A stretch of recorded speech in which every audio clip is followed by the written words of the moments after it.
Duck.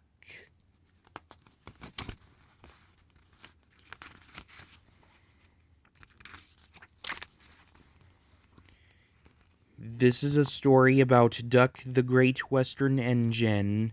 When he came to the station, he soon made it clear that he wouldn't put up with any nonsense, but there was one engine who was more than a match for him.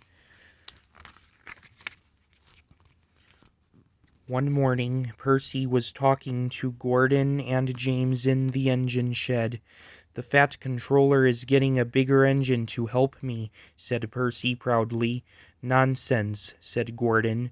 "We don't need a bigger engine. You just need to work more and chatter less," said James. Percy sighed. "No one listens to me. They think I'm a silly little engine and order me about. I'll show them." But he didn't know how. Later that day, Percy brought some coaches to the station. "Hello, Percy," said the Fat Controller. "You look tired." "Yes, sir," replied Percy sadly. "I don't know if I'm standing on my dome or on my wheels." "Cheer up, Percy," laughed the Fat Controller. "The new engine can do the work here alone. You can help Thomas and Toby build my new harbor." "Oh, thank you, sir," said Percy happily. The next morning the new engine arrived. He was a Great Western engine. "What's your name?" asked the Fat Controller. "Montague, sir, but everyone calls me Duck, because they say I waddle," replied the engine. "I don't really, sir, but I like being called Duck." "Duck it is then," said the Fat Controller. "Percy, come and show Duck around." Percy and Duck got on well. Duck knew how to make the trucks behave, and soon they were almost finished. James, Gordon, and Henry watched Duck quietly doing his work. Let's have some fun," they whispered, and they wheezed. "Quack, quack, quack." Percy was cross, but Duck ignored them. Then the engines began to order him about. "Do they tell you to do things, Percy?" asked Duck. "Yes, they do," replied Percy sadly. "Right," said Duck. "We'll soon stop that nonsense." And he whispered something to Percy. "We'll do it tonight." That evening the Fat Controller was just about to go home for tea when he heard a terrible noise. He hurried to the yard. Henry, Gordon, and James were wheezing furiously. "Stop that noise!" bellowed the Fat Controller. "They won't let us in," hissed Gordon, and the Fat Controller realized that Duck and Percy were sat calmly at the points outside the engine shed, refusing to move. The Fat Controller was very angry. "Duck, explain this behavior," he shouted. "Beg your pardon, sir," said Duck politely, "but these engines are giving us orders. Please can you inform them that we only take orders from you?"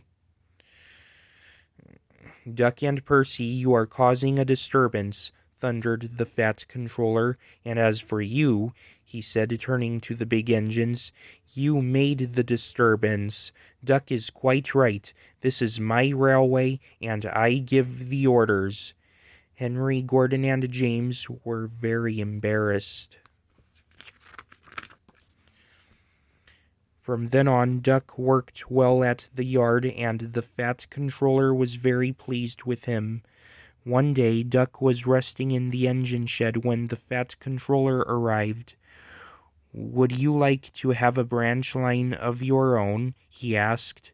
"Yes, please, sir," Duck replied excitedly, and he took charge of his own branch line, which ran along the coast to the small railway. Duck was very proud of his branch line, but he couldn't do all the work himself, so Donald and Douglas took turns to help him. One evening he was talking to Donald. "You don't understand how much the Fat Controller relies on me," said Duck proudly. I'm a great Western and—" "Quack, quack, quack," interrupted Donald. "Ye sound like ye laid an egg. Now let an engine sleep." "Quack yourself," said Duck indignantly. The following morning, Duck spoke to his driver. "Donald says I quack as if I laid an egg," he said. "Let's play a joke on him to teach him a lesson." "I have an idea," laughed his fireman, and he whispered something to Duck and his driver. That night, when Donald was asleep, Duck's driver and fireman put something into Donald's water tank. The next morning, when Donald stopped for water, he found an unexpected passenger aboard. A little duckling popped out of his water tank. His driver and fireman could hardly believe their eyes, but Donald smiled.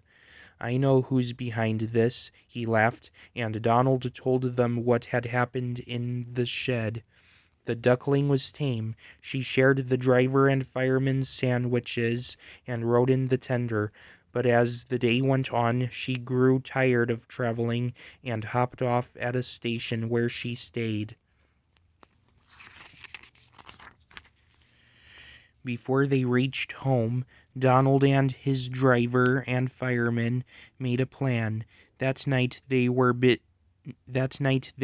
very busy, and when Donald's crew arrived in the morning, they made a surprise discovery.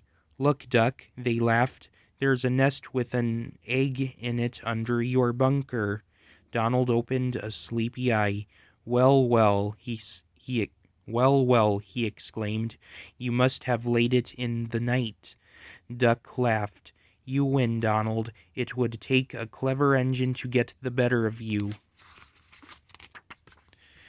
Duck and Donald became good friends, and the duckling settled at the station. She lived in a pond nearby, but she always flew back to the station to welcome the engines. Donald was her favorite, and she sometimes hopped on for a ride. The station master called her Dilly, but to everyone else she was always Donald's duck. The end. This book was based off of Duck Takes Charge from Percy the Small Engine and Donald's Duck from Oliver the Western Engine.